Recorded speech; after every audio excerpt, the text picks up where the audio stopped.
Les vraies voix Sud Radio, 17h-20h, Philippe David. Retour des vraies voix avec Philippe Bilger, Françoise Degois et Philippe Deveul. Un accord a été trouvé ce matin entre LFI et le PS, après l'accord conclu entre LFI et Europe Écologie Les Verts et le Parti communiste. Accord de principe, avec 70 circonscriptions sur 577 pour le PS, mais qui doit être validé par le Conseil national. Le Conseil national du PS va être saisi dans les plus brefs délais d'un accord politique global et c'est lui qui décidera s'il en valide le contenu, a d'ailleurs communiqué la direction du parti. Dès l'annonce de l'accord, Stéphane Le Foll a annoncé qu'il était prêt à conduire la campagne des dissidents PS en cas de validation de l'accord. Une ruade dans les brancards qui n'est pas unique puisque Bernard Cazeneuve a annoncé qu'il quitterait le PS en cas d'accord hier, tout comme Loïc Cheneb-Girard, le président du Conseil régional de Bretagne qui a suspendu sa cotisation au parti. Même position, on peut le dire pas franchement enthousiaste, de François Hollande, Claude Barthelone et Jean-Christophe Cambadélis, d'où notre grand débat. Accord trouvé avec LFI, le PS va-t-il imploser? Et vous êtes 85,7% à dire oui. Avec nous, Benjamin Morel, docteur en sciences politiques et maître de conférences en droit public à Paris 2. Bonsoir. Bonsoir. Et Laurent Baumel, secrétaire national du PS aux relations extérieures. Bonsoir. Bonsoir. Laurent Baumel, vous êtes à l'intérieur de l'appareil du parti qui fêtera ses 51 ans le mois prochain. Manifestement, c'est peut-être les dernières heures du PS ?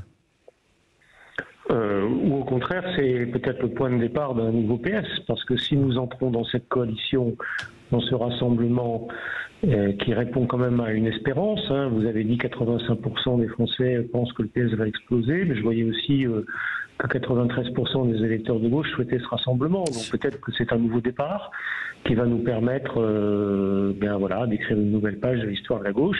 Il y a 51 ans, en effet, François Mitterrand et ses camarades de l'époque avaient fondé le parti d'Épinay, le nouveau parti socialiste. Peut-être que nous sommes en train de fonder un nouveau cycle. On peut aussi voir les choses positivement.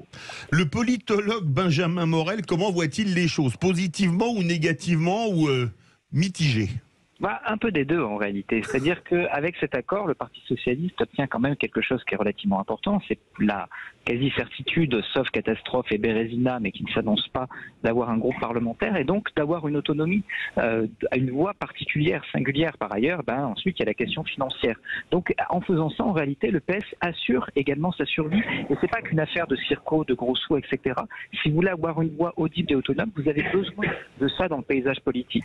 En même temps, ce qui fait la force du Parti socialiste, c'est aujourd'hui en grande partie, parce que c'est un parti qui est très féodalisé, c'est baronnie. Or, on voit que ce qui semble aujourd'hui poser problème, ce sont notamment un certain nombre de barons locaux, président du conseil régional de Bretagne, idem, ça va probablement renaquer en Occitanie ou à Paris. Avec Carole Delga. Il y a la possibilité d'avoir une forme de fragilisation d'une partie, pas la majorité, mais d'une partie du tissu local du Parti socialiste. Et ça, c'est peut-être ce qui est plus problématique, parce qu'en fait, Cambadélis, François Hollande, etc., aujourd'hui n'ont pas tant de poids que ça dans le Parti socialiste. Donc c'est pas vraiment eux le problème, c'est plutôt le tissu d'élus locaux qui peut venir à poser problème. Vous avez parlé des baronnies, je donne la parole à Madame la baronne de Solferino, Françoise Degois. La daronne même. Moi j'ai envie de rire, c'est grotesque. Les charges de Cambadélis, qui lui-même a été l'inventeur et le mécano de la gauche plurielle. À l'époque, c'est Cambadélis qui invente la gauche plurielle pour amener Jospin à Matignon. Je rappelle qu'à l'époque, les Verts sont encore plus radicaux que ça, le PC est encore plus pro-nucléaire que ça, et les socialistes sont déjà déchirés sur la question de l'Europe. Et quand même, on fait la gauche plurielle. Donc Cambadélis, on a bien compris l'arrière-pensée politique également de François Hollande. Donc moi j'aime le Parti socialiste. J'ai été dans le gouvernement de Hérault. Qu'est-ce qui s'est passé? Il s'est passé tout simplement que quand la gauche arrive au pouvoir et qu'elle ne fait pas une politique de gauche, il se passe exactement ce qui est en train de se passer. Et moi je suis plutôt de l'avis de Laurent Baumel, que j'ai beaucoup critiqué à l'époque, car j'ai trouvé que les frondeurs avaient tout à fait abîmé le quinquennat de Hollande, qui s'est abîmé aussi tout seul. Il n'avait besoin de personne pour le faire aussi. Je l'accorde. Je crois que c'est un renouveau. Et quand vous avez un accord qui vous permet d'avoir 70 circonscriptions à 80% gagnables, il vaut mieux ça, et Benjamin Morel a raison, que d'avoir un accord, que d'être présent dans 577 circonscriptions avec 5 à 10% de chances de gagner. Donc moi je crois que c'est une forme de renaissance. Je pense que contrairement à toute la caricature, les choses ont été assez respectées et respectueuses. Et je pense surtout qu'il faut entendre les gens de gauche. 84, je regardais le ELAB de ce soir, 84% des électeurs de gauche veulent cette union. Alors vous pensez bien que les barons vont renacler sur le terrain, certainement, mais après, vous avez le principe de réalité qui s'imposera. Laurent Baumel, d'ailleurs, tiens, Françoise de Gaulle parlait de François Hollande. Dans l'accord, il faut revenir sur les lois El Khomri, qui sont les lois les plus emblématiques du quinquennat Hollande. C'est ce qui a tué le PS, de toute façon. Laurent Baumel. Mais en fait, oui, mais vous savez, et Françoise de Gaulle doit le savoir également très bien, en réalité, si le gouvernement de l'époque de Manuel Valls a dégainé le fameux 49.3, c'est parce qu'il y avait des problèmes dans le PS pour l'adoption de ces Bien lois. sûr. Et pas simplement les frondeurs, on a caricaturé la situation. Non, mais c'était général, bien sûr, bien sûr. Même nous, dans les cabinets, on avait un problème. Voilà, il y avait beaucoup de, tout à fait, il y avait beaucoup de députés socialistes, beaucoup de socialistes tout simplement, qui étaient, dans le fond, perturbés, perplexes. Il y avait la déchéance de nationalité, il y a eu la loi El Khomri, donc étaient perplexes par le cours du quinquennat. Simplement, l'immense majorité d'entre eux, par loyauté à l'égard de leurs dirigeants, n'ont pas voulu fronder, n'ont pas voulu exprimer publiquement ces réticences. N'empêche qu'elles existaient et que le bilan critique du quinquennat, c'est aussi un retour pour l'immense majorité des socialistes qui sont restés aujourd'hui dans ce parti à leurs fondamentaux et à leurs valeurs. Bien Et sûr. ce qui se passe à travers la question stratégique, c'est-à-dire le fait qu'on construise aujourd'hui une coalition avec les Verts, avec la France Insoumise, c'est qu'en réalité, on solde cette page et on se réinscrit dans notre camp, dans notre espace stratégique, qui est l'espace de la gauche. Oui, oui. Ça ne veut pas dire qu'on est des insoumis, il y a une différence forte entre les socialistes et les insoumis.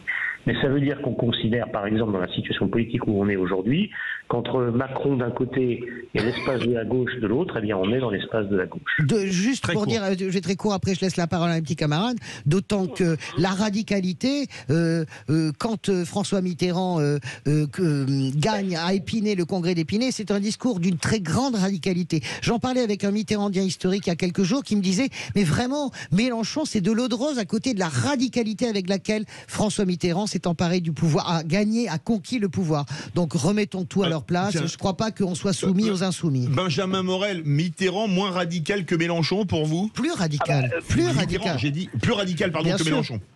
En grande partie, vous prenez le programme de 1980, je vous parle même pas du programme commun, vous avez un programme qui ferait passer en effet l'avenir en commun pour un tract de centre-gauche. C'est ça, presque valsiste. Non, mais Non, c'est c'est vrai, c'est-à-dire qu'il y a eu une droitisation, notamment sur les sujets économiques. Et il faut bien voir que si vous prenez, moi je cite souvent deux enquêtes d'opinion. L'enquête IFOP pour l'humanité de mai 2020, qui montre que sur tous les sujets économiques, on a une opinion qui en fait est très très à gauche. L'AFI avait fait faire une autre enquête par Harris il y a à peu près un an sur ses positions économiques et sociales et sur le programme L'avenir en commun sur les sujets économiques et sociaux. Je mets de côté les sujets régaliens. Eh bien, vous aviez une immense majorité qui était plutôt d'accord avec ces prises de position.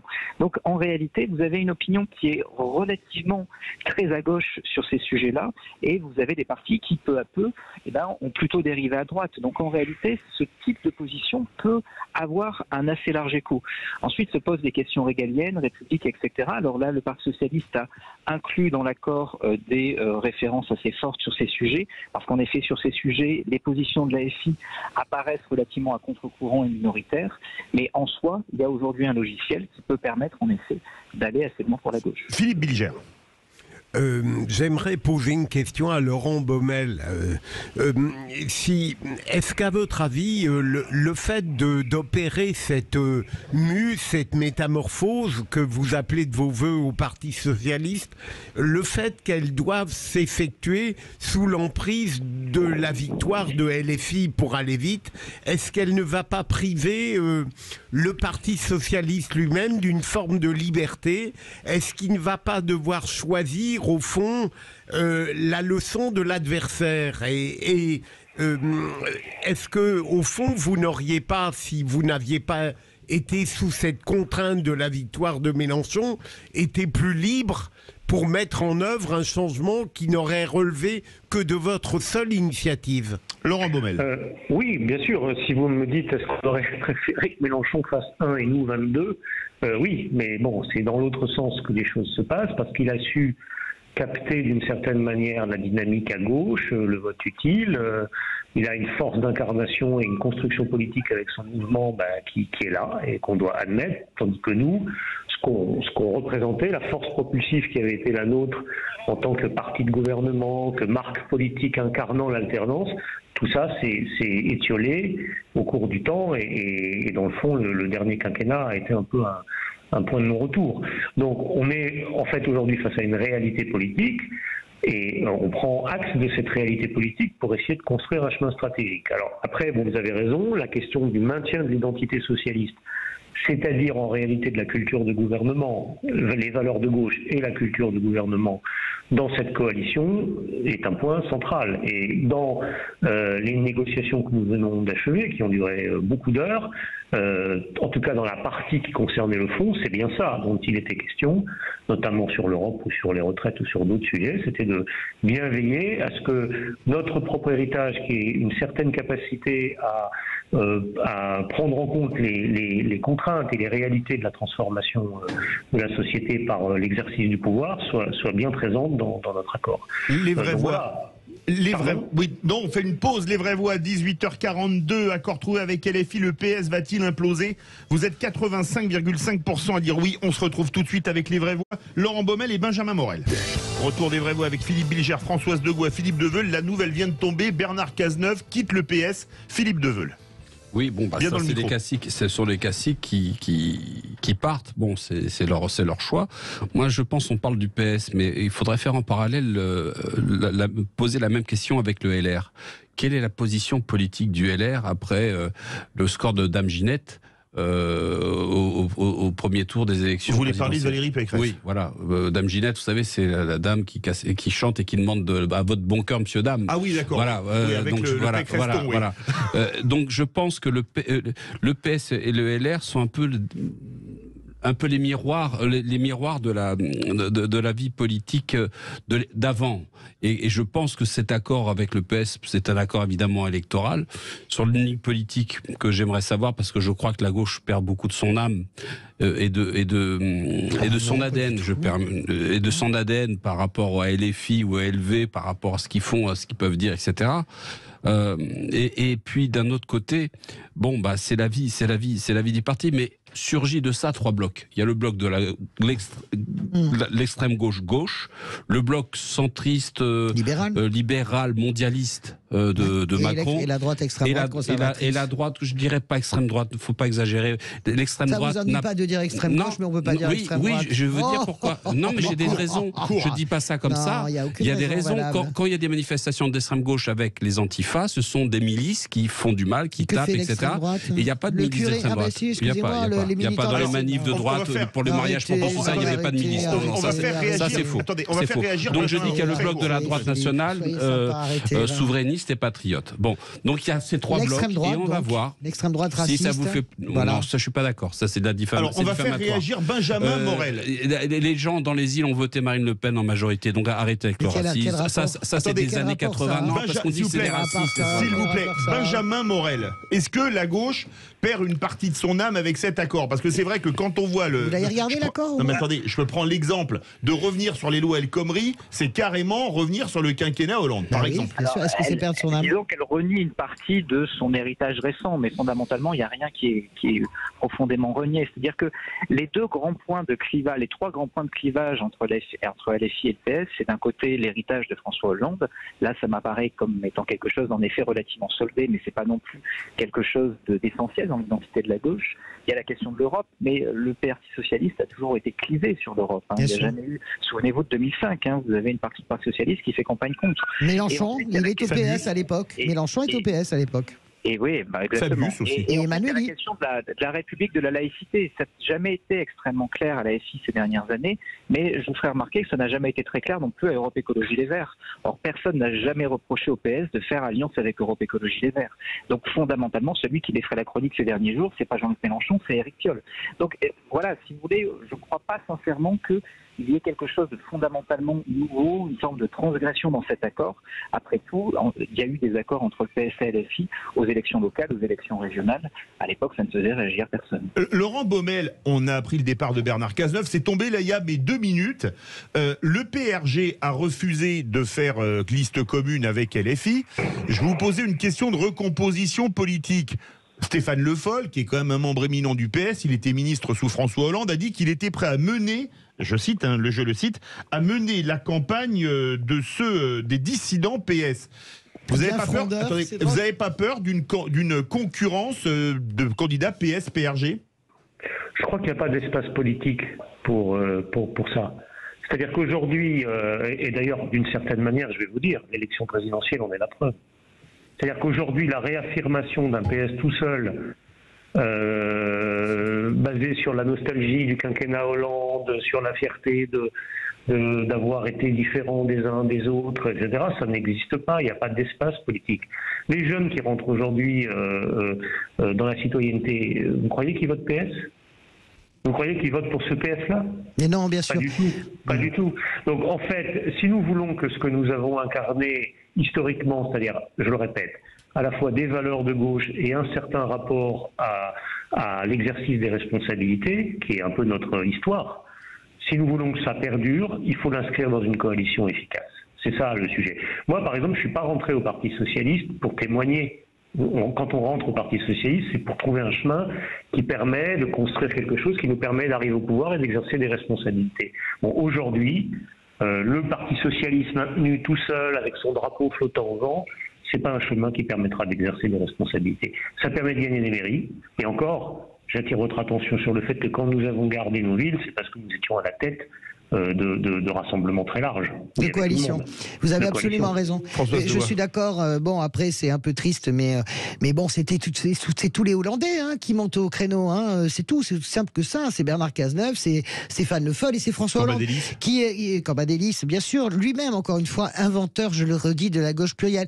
On a bien compris que tout ça, c'est vraiment le passé. Et je pense que c'est une erreur majeure, un fracas majeur pour Stéphane Le Foll, mais tant pis s'il veut le faire, de mener les dissidents, parce qu'il va les amener à l'abattoir. Il n'y a pas d'espace dans cet élan-là aujourd'hui. Il n'y a pas d'espace pour la dissidence. En fait. Benjamin Morel, je vais extrapoler un peu. Le président du Conseil régional de Bretagne, il va mettre. Il suspend. Il a suspendu, mais a priori, il risque de passer le Rubicon. Carole Delga, ça risque aussi, vu les propos qu'elle a tenus. Pas du tout. Excusez-moi, mais avec les recompositions, certains conseils régionaux tenus par le PS, ça risque d'être un peu rock'n'roll pour les diriger, non ? Ça risque d'être assez rock'n'roll, mais je ne pense pas que vous ayez des ralliements massifs de ces élus-là à La République En Marche. Vous allez avoir des élus qui vont s'autonomiser. Ah non, je voulais dire entre PS dissident et PS pas dissident. Oui, c'est-à-dire que ces élus-là vont probablement faire campagne, en effet, avec Le Foll, etc., pour des candidatures dissidentes. Mais fondamentalement, si vous voulez, c'est une stratégie qui est probablement perdante à court terme, mais qui à long terme, ils espèrent gagnante. Parce que les prochaines régionales, encore une fois, sont après les prochaines présidentielles. Elles sont en 2027. Donc pour les grands barons locaux, pour les présidents de région, eh bien, il y a l'espoir, qui n'est peut-être pas vain, que La République En Marche sans Emmanuel Macron ne tiendra plus les prochaines élections présidentielles, qu'un nouvel espace renaîtra au centre-gauche et que dans ce nouvel espace, le Parti Socialiste et eux-mêmes pourront s'engouffrer. En attendant, je pense que c'est plutôt une stratégie de mise en retrait qu'une stratégie offensive qui est incarnée par ces prises de position. Merci beaucoup Benjamin Morel, docteur en sciences politiques et maître de conférences en droit public à Paris 2. Laurent Bonnel, secrétaire national du PS aux relations extérieures, verdict sur Twitter. Accord trouvé avec LFI, le PS va-t-il imploser? Et vous êtes 85,2% à dire oui sur Twitter.